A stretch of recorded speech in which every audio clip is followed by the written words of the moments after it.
नमस्कार दोस्तों, लक्ष्मी ट्यूटोरियल में आप सभी का स्वागत है। आज हम यूरोप के इम्पोर्टेंट माउंटेन्स के बारे में जानेंगे। तो चलिए शुरू करते हैं।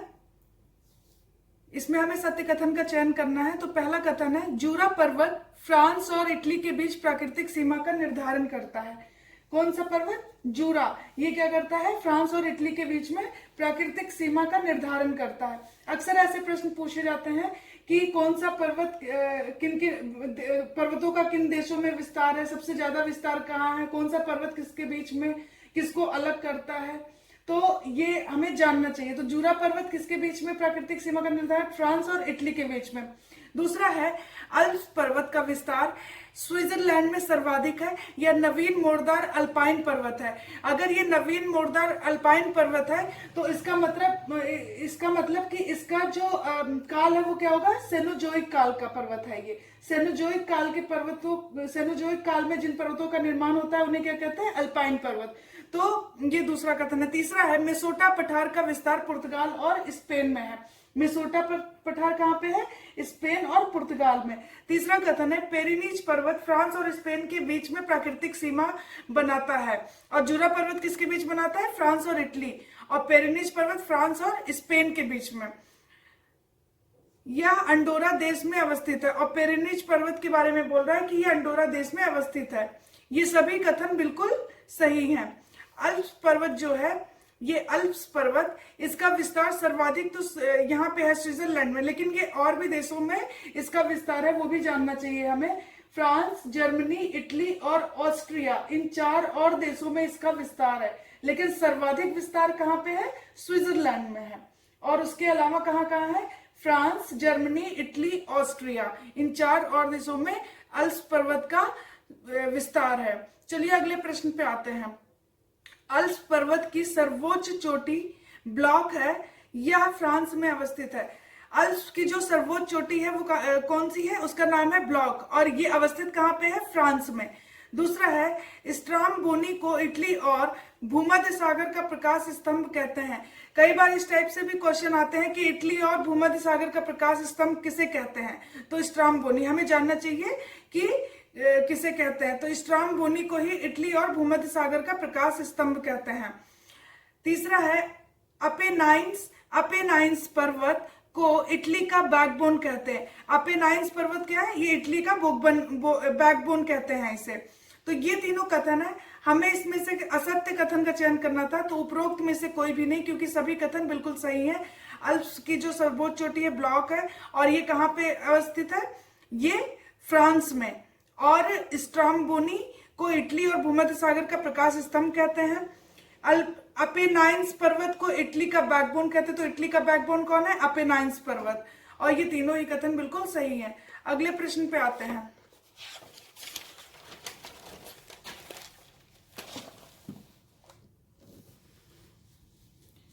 निम्नलिखित में सक्रिय ज्वालामुखी है। कुछ ज्वालामुखियों के नाम दिए गए, हमें बताना है कि इसमें से सक्रिय ज्वालामुखी कौन सी है। सक्रिय ज्वालामुखी, तो पहला है स्ट्रामबोनी, सिसली, एटना, विसुवियस। तो इसमें से जो पहली, दूसरी और तीसरी, यानी स्ट्रामबोनी, सिसली और एटना, ये 3 सक्रिय ज्वालामुखी है। विसुवियस जो है ये सक्रिय ज्वालामुखी नहीं है। बाकी 1, 2, 3 यानी पहला, दूसरा, तीसरा ये सक्रिय ज्वालामुखी है। अगला देखते हैं। निम्नलिखित में से सत्य कथन का चयन करें। पहला कथन है, यूराल एवं काकेशस पर्वत दोनों एशिया और यूरोप के बीच भौतिक सीमा बनाते हैं। तो यूराल और काकेशस पर्वत ये दोनों एशिया और यूरोप, यानी एशिया और यूरोप के बीच में जो भौतिक यानी फिजिकल बाउंड्री बनाते हैं वो कौन कौन है? यूराल और काकेशस दोनों पर्वत हैं। दूसरा कथन है, काकेशस पर्वत की सबसे उच्च चोटी एल्ब्रुस है। या पूरे यूरोप की सबसे उच्च चोटी है। तो सबसे यूरोप की जो सबसे उच्च चोटी है पूरे यूरोप की, वो किस पर्वत पर है? काकेशस। और काकेशस पर्वत इस तरह से भी पूछ सकते हैं, काकेशस की सबसे उच्च चोटी कौन सी है? एल्ब्रुस है। पूरे यूरोप की सबसे उच्च चोटी कौन सी है? एल्ब्रुस है। किस पर्वत पे है? काकेशस पर्वत पे। तो इस तरीके से घुमा फिरा के प्रश्न पूछे जाते हैं, तो हमें पता होना चाहिए। चलिए अगले कथन पे आते हैं। किरुआना आयरन माइन स्वीडन में है। यह लॉएस्क कच्चा लोहा के लिए विश्व प्रसिद्ध है। ये लॉएस्क और कच्चा लोहा के लिए विश्व प्रसिद्ध है। किरुआना आयरन माइन स्वीडन में है। चौथा कथन है बाल्कन पर्वत का विस्तार सर्बिया और बुल्गारिया में है। बाल्कन पर्वत का विस्तार कहाँ पे है? बुल्गारिया और सर्बिया में है। तो ये चारों कथन थे, हमें इसमें से सत्य कथन का चयन करना था और ये सभी कथन बिल्कुल सत्य हैं। यूराल काकेशस पर्वत दोनों ही एशिया और यूरोप के बीच में फिजिकल बाउंड्री बनाते हैं। काकेशस पर्वत की जो सबसे ऊंची चोटी है एल्ब्रुस है और यही एल्ब्रुस ही पूरे यूरोप की सबसे ऊंची चोटी है। किरुआना आयरन माइंस स्वीडन में है। ये लॉएस्क कच्चा लोहा के लिए विश्व प्रसिद्ध है। बाल्कन पर्वत का विस्तार सर्बिया और बुल्गारिया में है। तो ये सभी कथन थे और चलिए अगले प्रश्न पे आते हैं। इसमें भी हमें सत्य कथन का चयन करना है। पहला कथन है दिनारिक अल्प्स बाल्कन प्रायद्वीप को एड्रियाटिक से अलग करता है। दिनारिक अल्प्स क्या करता है? ये बाल्कन प्रायद्वीप को एड्रियाटिक से अलग कर देता है। बाल्कन प्रायद्वीप को एड्रियाटिक यानी एड्रियाटिक सागर से अलग करता है। दूसरा कथन है दिनारिक अल्प्स इटली के उत्तर पश्चिम से शुरू होकर दक्षिण पूर्व तक विस्तार है। इसका ये कहां से शुरू होता है? दिनारिक अल्प्स इटली के उत्तर पश्चिम यानी इटली के ये नॉर्थ वेस्ट से शुरू होता है और कहां तक चला गया है? ये साउथ ईस्ट तक इसका विस्तार है। तीसरा है कार्पेथियन अल्प्स का विस्तार केवल रोमानिया में है। कार्पेथियन अल्प्स का विस्तार केवल रोमानिया में, ये तीसरा कथन है। चौथा है पिंड्स पर्वत का विस्तार अल्बानिया और ग्रीस में है। ये सभी कथन थे, हमें इसमें से सत्य कथन का चयन करना। पहला, दूसरा और चौथा ही सत्य है, तीसरा गलत है। क्यों गलत है? हमें ये जानना चाहिए कि कार्पेथियन अल्प्स के बारे में ये बोल रहा है कि इसका विस्तार केवल रोमानिया में है। का एक्चुअल में जो कार्पेथियन अल्प्स है उसका विस्तार रोमानिया में केवल नहीं है, इसका विस्तार है Romania, Ukraine, Poland, Slovakia, Hungary, चेक रिपब्लिक और सर्बिया, इन सभी देशों में इसका विस्तार है। कार्पेथियन अल्प्स का Romania, Ukraine, Poland, Slovakia, Hungary, चेक रिपब्लिक और सर्बिया, इन देशों में इसका विस्तार है, कुल 7 देशों में। चलिए, और ये जो क्या नाम है दिनारिक अल्प्स है, ये इटली के उत्तर पश्चिम से शुरू होकर दक्षिण पूर्व तक विस्तार है। दिनारिक अल्प्स बाल्कन प्रायद्वीप को एड्रियाटिक से अलग भी करता है। पिंड्स पर्वत का विस्तार अल्बानिया और ग्रीस में है। तो 1, 2, 4 सही है, बाकी तीसरा गलत था क्योंकि कार्पेथियन अल्प्स का विस्तार केवल रोमानिया में नहीं है और भी देशों में है। हम थोड़ा सा ये जान लेते हैं कि कौन सी नहर कहां पे। गोटा नहर स्टॉकहोम और गोटेनबर्ग के बीच में है। ये जस्ट मैं ऐसे बता देती हूँ आपको, गोटा नहर स्टॉकहोम और गोटेनबर्ग के बीच में है। मैनचेस्टर नहर कहाँ पे है? मैनचेस्टर और लिवरपूल के बीच में है। स्वेज नहर लाल सागर और भूमध्य सागर को जोड़ती है। पनामा नहर अटलांटिक और प्रशांत को जोड़ती है। मुख्य डेन्यूब नहर जो है पश्चिम जर्मनी में। तो ये हमें जानना चाहिए। गोटा नहर स्टॉकहोम और गोटेनबर्ग के बीच में, मैनचेस्टर और लिवरपूल के बीच में। स्वेज नहर लाल सागर और भूमध्य सागर को जोड़ती है। पनामा जो है अटलांटिक और प्रशांत को जोड़ती है और मुख्य डेन्यूब नहर पश्चिमी जर्मनी में है। तो ये ऐसे ही जस्ट मैंने आपको बता दिया। चलिए अगले प्रश्न पे आते हैं।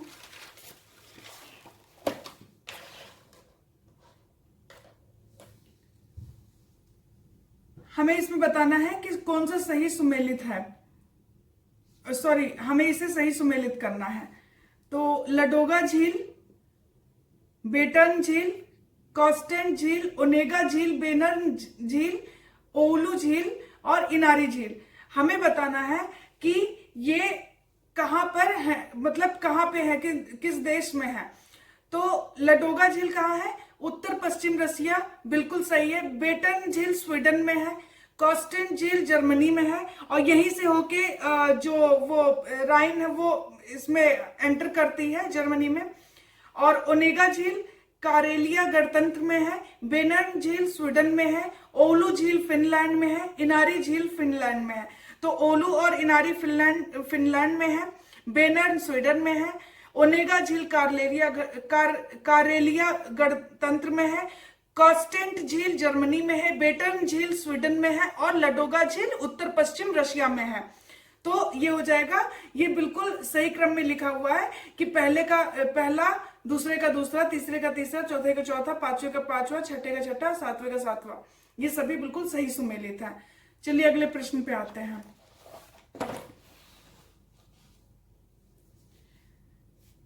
इसमें हमें बताना है कि सही सुमेलित कौन से हैं। बर्मिंघम कोयला, नॉटिंघम तंबाकू, ग्लासगो अंतरिक्ष उद्योग, डुंडी वनस्पति फाइबर, लिवरपूल सूती वस्त्र उद्योग। और ये सभी बिल्कुल सही सुमेलित हैं। एक्चुअली में पहले ग्लासगो जो था वो किसके किसके लिए प्रसिद्ध था, ये मैं बता देती हूँ आपको कि ग्लासगो पहले ये जलयान उद्योग के लिए प्रसिद्ध था, लेकिन अभी फिलहाल जो है ये ग्लासगो जो है अंतरिक्ष उद्योग के लिए फेमस है। और ये जो क्या नाम है डुंडी है वह वनस्पति फाइबर है, बिल्कुल ठीक है। और जो ये लिवरपूल है सूती वस्त्र उद्योग के लिए फेमस है। बर्मिंघम कोयले के लिए है। नॉटिंघम टोबैको के लिए है। तो ये बिल्कुल सही है। नॉटिंघम में आयुर्वेद और रेडीमेड वस्त्र और सिगार वगैरह के लिए भी ये फेमस है। तो ये सभी बिल्कुल सही सुमेलित है कि बर्मिंघम कोयला, नॉटिंघम तंबाकू, ग्लासगो अंतरिक्ष उद्योग, ग्लासगो में पहले जलयान उद्योग भी था, और नॉटिंघम में पहले क्या था आयुर्वेद, रेडीमेड वस्त्र अभी भी मिलते हैं, और सिगार भी मिलता है, लेकिन वैसे भी टोबैको के लिए है, टोबैको इंडस्ट्रीज है। और डुंडी वनस्पति फाइबर यानी जूट वगैरह के लिए, लिवरपूल सूती वस्त्र उद्योग के लिए। तो ये फेमस है और ये बिल्कुल सही सुमेलित है। अगले पे आते हैं। कार्पेथियन अल्प्स का विस्तार किन किन देशों में है। अभी मैंने आपको बताया था कि वहां पे ये प्रश्न था कि कार्पेथियन अल्प्स का विस्तार केवल रोमानिया में, केवल रोमानिया में नहीं है। देखिए Romania, Ukraine, Poland, Slovakia, Hungary, चेक रिपब्लिक और सर्बिया, यानी कि इन सभी देशों में इसका विस्तार है। और कुल कितने देश है ये देखिए 1 2 3 4 5 6 7, कुल 7 देशों में इसका विस्तार है। Romania, Ukraine, Poland, Slovakia, Hungary, चेक रिपब्लिक, सर्बिया। और सबसे ज्यादा विस्तार कहाँ पे है इसका, रोमानिया में। इसका सबसे ज्यादा विस्तार रोमानिया में है। तो हमें जानना चाहिए कि सबसे ज्यादा विस्तार कहाँ है, कितने देशों में है और किस काल के ये पर्वत है। तो कई बार पूछता है हमें पर्वतों के बारे में जानना चाहिए, कौन से पर्वत किसके बीच बाउंड्री बनाते हैं। तो आज के लिए इतना ही। Thank you so much. अगर आपको वीडियो अच्छा लगता है तो आप लाइक और सब्सक्राइब करिए।